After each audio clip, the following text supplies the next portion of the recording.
Hi കൂട്ടുകാരെ, അതുപോലെ ഇന്നും ബ്രഹ്മമുഹൂർത്ത വിളക്കൊക്കെ കൊളുത്തി പ്രാർത്ഥനയൊക്കെ കഴിഞ്ഞു രാവിലെ. ഇന്ന് തിങ്കളാഴ്ചയാണല്ലോ, അപ്പോൾ എൻ്റെ വീടിൻ്റെ അടുത്ത് ഒരു ശിവക്ഷേത്രമുണ്ട്. അവിടെ പോയി ഞാൻ ജലധാരയൊക്കെ നടത്തി പ്രാർത്ഥിച്ചു. ഇവിടെ ചെറിയ ചെറിയ അമ്പലങ്ങളുണ്ടെന്ന് ഞാൻ പറഞ്ഞല്ലോ. വലിയ ശിവൻ തന്നെ സ്വയം പ്രതിഷ്ഠ നടത്തി ത്രംബകേശ്വരി പോയ വീഡിയോ ഞാൻ നേരത്തെ ഇട്ടിട്ടുണ്ടായിരുന്നു. അവിടെയൊന്നും അകത്തൊന്നും നമ്മളെ കയറാൻ അനുവദിക്കില്ല. സ്ത്രീകളെയും പുരുഷന്മാരെയും ആരെയും അനുവദിക്കാറില്ല. എന്നാൽ ചെറിയ ചെറിയ ശിവക്ഷേത്രങ്ങളിലൊക്കെ തന്നെ എല്ലാവരും കയറാറുണ്ട്. അവിടെ നമുക്ക് ജലധാരയും പാലുകൊണ്ട് ധാര നടത്താം, കരിക്കിൻ വെള്ളം കൊണ്ട് ധാര നടത്താം. അങ്ങനെ എല്ലാവരും ചെയ്യാറുണ്ട്. പിന്നെ അവിടെ നമുക്ക് വിളക്ക് കൊളുത്തി അർച്ചന ഇങ്ങനെ ആർത്തി ചെയ്യാം, പൂജ ചെയ്യാം. കർപ്പൂരം കൊണ്ടും ചന്ദനത്തിരി കൊണ്ടും ചെയ്യാം. പിന്നെ പൂക്കൾ അർപ്പിച്ച് പ്രാർത്ഥിക്കാം. ചിലരൊക്കെ അവിടെ വന്ന് ഇങ്ങനെ ഓരോരോ അരിയും ചന്ദനവും ഒക്കെ ഇട്ട് പ്രാർത്ഥിക്കാറുണ്ട്. പലരും പല രീതിയിൽ അവിടെ ചെയ്യാറുണ്ട്. അപ്പം അതിലൊന്നും ഇവിടെ ഒരു പ്രശ്നമുള്ളതായിട്ട് എനിക്ക് തോന്നുന്നില്ല. നമ്മുടെ നാട്ടിലൊക്കെയാണ് അങ്ങനെയൊന്നും അമ്പലങ്ങളിലൊന്നും കയറാൻ സമ്മതിക്കാത്തത്. ഒരു ശ്രീകോവിലിനകത്തല്ല, നമ്മുടെ പ്രതിഷ്ഠ ഉള്ള ആ മന്ദിരത്തിനകത്ത് നമ്മളെ ആരെയും കയറാൻ അനുവദിക്കില്ലല്ലോ.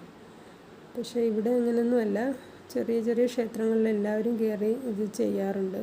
അപ്പം ആദ്യമൊക്കെ എനിക്കൊരു പേടിയായിരുന്നു അങ്ങനെയൊക്കെ ചെയ്യാൻ. ഇപ്പം ഞാനും ചെയ്യാറുണ്ട്, ജലധാര ചെയ്യാറുണ്ട്, പൂക്കളും കൂളത്തിലേക്ക് കൊണ്ട് അർച്ചനയും ചെയ്യാറുണ്ട്. അപ്പം ഇന്ന് ഞാൻ അങ്ങനെ പോയി ചെയ്തിട്ട് വന്നതാണ്. അതിനുശേഷം നമ്മുടെ കാപ്പി ഉണ്ടാക്കിയതാണ്. പനീർ കൊണ്ടൊരു കറി ഉണ്ടാക്കി, ചപ്പാത്തി ഉണ്ടാക്കിയിട്ടുണ്ട്. ചപ്പാത്തിയല്ല, ചോറാണ് അതിൻ്റെ കൂടെ ഉണ്ടാക്കിയത്. അപ്പോൾ അതുണ്ടാക്കുന്ന വിധമാണ് കാണിക്കുന്നത്. ഇതെല്ലാം കൂടെ ഞാൻ വഴറ്റിയിട്ട് ഒന്ന് അരച്ചെടുത്ത് പിന്നെ വീണ്ടും എണ്ണയും നെയ്യും കൂടെ ചേർത്ത് ഒഴിച്ച് അതിൽ വഴറ്റി നമുക്ക് കറിയാക്കി എടുക്കാം. അപ്പം കുറച്ച് ഗ്രേവി നല്ല തിക്കായിട്ട് തോന്നും. അങ്ങനെയാണ് ഇത് ഞാൻ ഉണ്ടാക്കിയത്. പല രീതിയിലും ഉണ്ടാക്കാം ഈ പനീർ കറി. അപ്പം ഞാൻ എല്ലാ രീതികളിലും ഇങ്ങനെ ട്രൈ ചെയ്യാറുണ്ട്. ചിലപ്പം എല്ലാവർക്കും നല്ല ഇഷ്ടപ്പെടും, ചിലപ്പോൾ ആർക്കും ഇഷ്ടപ്പെടാറില്ല. പനീർ റെഡിമെയ്ഡ് വാങ്ങിച്ചതാണ്, പക്ഷേ ഇതിനത്ര ഒരു ഇത് തോന്നുന്നില്ല കണ്ടിട്ട്. ഇതിൻ്റെ സ്ട്രക്ചർ കണ്ടിട്ട് എന്തോ പഴക്കമുള്ളതുപോലെ തോന്നുന്നു. തന്നെയല്ല, ഇപ്പോൾ ഒരുപാട് ന്യൂസൊക്കെ വരുന്നുണ്ട്, പാലൊന്നും നമ്മുടെ ആൾക്കാർക്ക് ജനസംഖ്യയ്ക്ക് അനുസരിച്ച് ഇവിടെ പാൽ ഉൽപ്പാദനം കുറവാണെന്ന്. അപ്പോൾ ഇതിലൊരുപാട് മായം ചേർക്കാറുണ്ടെന്നൊക്കെ കേൾക്കുന്നുണ്ട്.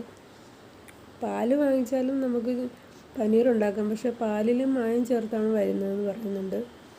അപ്പോൾ ഒന്നും കഴിക്കാൻ വയ്യാത്ത അവസ്ഥയാണ്. എല്ലാ ഭക്ഷണ സാധനങ്ങളിലും മായം ചേർത്താണ് വരുന്നതെന്ന് പറയുന്നു. അപ്പം എന്താ ചെയ്യുക, ഒരു രക്ഷയും ഇല്ല. പിന്നെ ഇത് നമ്മുടെ ഇവിടെ കിട്ടുന്ന ഒരു സ്വീറ്റാണ് കേട്ടോ. സ്വീറ്റെന്ന് പറയാൻ പറ്റില്ല, പുരൻപോളി എന്നാണ് ഇതിന് പറയുന്നത്. വലിയൊരു പ്ലേറ്റാണ് ഞാൻ എടുത്തു വെച്ചിരിക്കുന്നത്.